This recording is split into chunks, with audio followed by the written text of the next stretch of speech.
Assalamualaikum warahmatullahi wabarakatuh. Saya Vina Amalia Rifanti, NIM E2019-3045 dari kelompok 13 mata kuliah Ekonomi Makro Islam.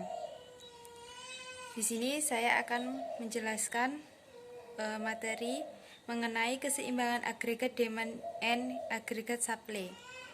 Keseimbangan AD/AS dibangun dari kurva AD dan kurva AS.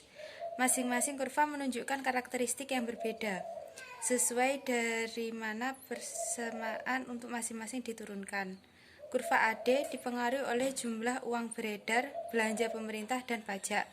Sementara itu, untuk kurva AS diturunkan dari keseimbangan di pusat tenaga kerja, yaitu melalui price setting relation dan wage setting relation. Dari dua persamaan ini, maka keseimbangan kurva AD dan AS ditentukan berdasarkan jumlah output yang diproduksi dan tingkat harga yang terjadi. Dengan persamaan ini, sangat jelas bahwa keseimbangan akan terjadi pada kondisi di mana tingkat harga sama dengan harga ekspektasi. 1. Pasar tenaga kerja dan penawaran agregat. Pasar tenaga kerja memegang peranan penting dan menjadi faktor penentu terhadap kinerja perekonomian negara. Secara teoritis, pasar tenaga kerja akan menentukan skema penawaran agregat. Skema penawaran agregat jika dilihat lebih jauh akan menentukan besarnya pendapatan nasional dan dapat mempengaruhi harga umum dalam kondisi seimbang. Dalam jangka panjang, produksi barang dan jasa (PDB) realnya bergantung pada penawaran tenaga kerja, modal, dan sumber daya alam serta pada penguasaan teknologi yang digunakan untuk mengubah faktor-faktor produksi tersebut menjadi barang dan jasa.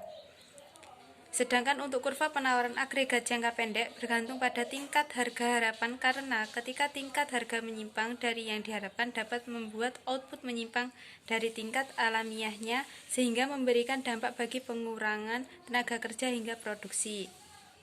Yang selanjutnya yaitu tenaga kerja, upah, dan penetapan harga dalam perspektif ekonomi Islam. Yang pertama, tenaga kerja dalam perspektif ekonomi Islam. Menurut Imam Syibani, kerja merupakan usaha untuk mendapatkan uang atau harga dengan cara halal. Dalam Islam, kerja sebagai unsur produksi didasar konsep istihaf, di mana manusia bertanggung jawab dan menginvestasikan dan mengembangkan harta yang diamanahkan Allah untuk menutupi kebutuhan manusia. Sedangkan tenaga kerja adalah segala usaha dan ikhtiar yang dilakukan oleh anggota badan atau pikiran untuk mendapatkan imbalan yang pantas, termasuk semua jenis kerja yang dilakukan fisik atau pikiran. Tenaga kerja sebagai suatu faktor produksi mempunyai arti yang besar, karena semua kekayaan alam tidak berguna bila tidak dieksploitasi oleh manusia. Islam mendorong umatnya untuk bekerja dan memproduksi, bahkan menjadikannya sebagai sebuah kewajiban terhadap orang-orang yang mampu. Lebih dari itu, Allah akan memberikan balasan yang setimpal, yang sesuai dengan amal atau kerja, sesuai dengan firman Allah dalam Quran Surah An-Nahl ayat 97.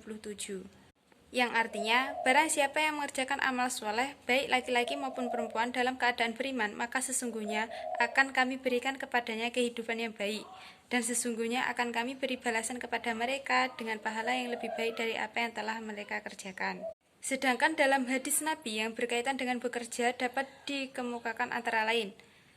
Dari Ibnu Umar radhiyallahu anhu, ketika Nabi ditanya, usaha apakah yang paling baik? Nabi menjawab, yaitu pekerjaan yang dilakukan oleh dirinya sendiri dan semua jual beli yang baik. Hadis riwayat Imam Bukhari. Sebaik-baiknya makanan yang dikonsumsi seorang adalah makanan yang dihasilkan oleh kerja kerasnya, dan sesungguhnya Nabi Daud alaihissalam mengkonsumsi makanan dari hasil keringatnya atau kerja keras. Bentuk-bentuk kerja yang diisyaratkan dalam Islam adalah pekerjaan yang dilakukan dengan kemampuannya sendiri dan bermanfaat, antara lain: yang pertama, menghidupkan tanah mati, tanah yang tidak ada pemiliknya dan tidak dimanfaatkan oleh satu orang pun. Yang kedua, menggali kandungan bumi.